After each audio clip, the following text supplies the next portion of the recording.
और आइए अब आपको लिए चलते हैं महानगर कोलकाता की वार्ड नंबर 66 में, जहां इन दिनों टीएमसी प्रत्याशी और हेवीवेट कैंडिडेट फैज अहमद खान धुआंधार चुनावी सभाएं कर रहे हैं। और तो और वार्ड नंबर 66 में उनकी जनप्रियताएं का आलम ये है कि उनके हर डोर टू डोर कैंपेन में स्ट्रीट कॉर्नर मीटिंग में लोगों की काफ़ी भीड़ जुट रही है। फैज़ अहमद खान एक ऐसा नाम है जो महानगर के वार्ड नंबर 66 में हर छोटे बड़े की ज़ुबान पर रहता है। कारण उनका काम है जो उन्होंने अपने 6 साल और 8 महीने के कार्यकाल में किया है। टीएमसी ने एक बार फिर से उन्हें इस वार्ड से अपना प्रत्याशी बनाया है और इन दिनों वो वार्ड के हर कॉर्नर में जनसभाएं कर रहे हैं।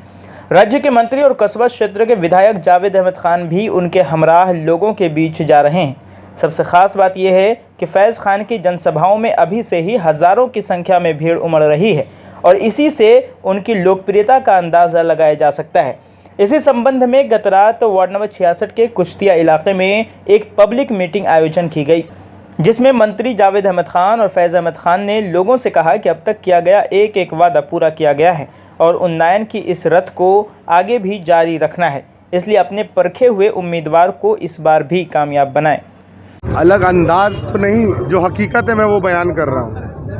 काम और कारकर्दगी करने के लिए ही तो लीडर आप लोग सियासी निज़ाम में, जमहूरी निज़ाम में एक जिसको बोलते हैं कि अपने सियासतदान को चुनते हैं, तो वो बताएंगे। साथ ही साथ एक सियासतदान का काम सिर्फ काम बताना नहीं है, लोगों को सही रास्ता दिखाना भी है। तो मैं उस सही रास्ते को पहले लोगों तक पहुंचा रहा हूं। अगर रास्ता सही रहेगा तो काम भी अपने आप सही होने लगेगा। आज अपना कोई लीडर बनना चाहता है, देखिए वो तो उनका अपना पर्सनल मामला है, मैं दूसरों के लिए तो नहीं कह सकता हूं। लेकिन मैंने जैसे कहा कि आज मैं समझता हूं जमहूरी निज़ाम में लीडर गलत जिसको बोलते हैं कि एक मैंने वर्ड है, लीडर नहीं हो। हम लोग खादिम है, खिदमत करने के लिए, लोगों की खिदमत करना हमारा काम है। खिदमत करते करते जब लोग ये समझने लगे, वो एतमाद पैदा हो जाता है, तो लोग कहेंगे कि कौन लीडर है कि कौन नहीं। ये भरोसा है, ये मुझे एतमाद है कि सबसे पहले लोगों ने जो जिम्मेदारी मुझे दी थी, मैंने उसे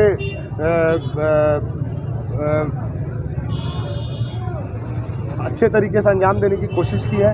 लोगों के ऊपर मेरा एतमाद है, लोग मुझे पहचानते हैं। मैं इस इलाके का जिसको बोलता हूँ नेक्स्ट डोर बॉय हूँ। लोग मुझे एक लीडर या काउंसिलर की हैसियत से नहीं देखते हैं। नौजवान मुझे भाई की हैसियत से देखते हैं, बुजुर्ग मुझे अपना बेटा की हैसियत से देखते हैं, माँ बहनें मुझे अपने घर का जिसे अफराद के हिसाब से सोचती है।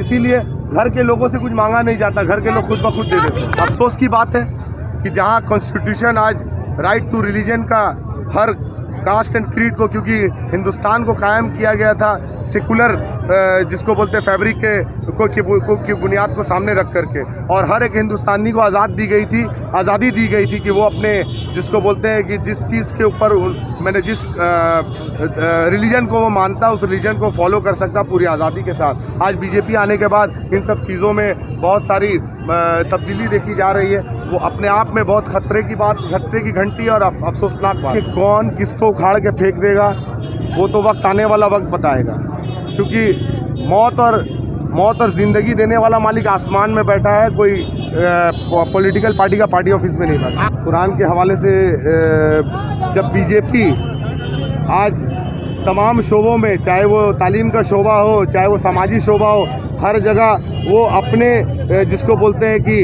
गीता का नारा और महाभारत का नारा और रामायण का नारा दे सकती है, तो मैं अगर अपनी कुरान की बात कहता हूँ, मैं अपने कौम का रिप्रेजेंटेटिव हूँ और राइट टू रिलीजन को प्रैक्टिस करने का हक मुझे जिसको बोलते हैं दस्तूर हिंद ने दिया है। तो मैं अगर कुछ बातें कह रहा हूँ तो मैं तो कोई जिसको बोलता है कि अनकॉन्स्टिट्यूशनल बात तो नहीं कह रहा हूँ। बहुत बहुत शुक्रिया।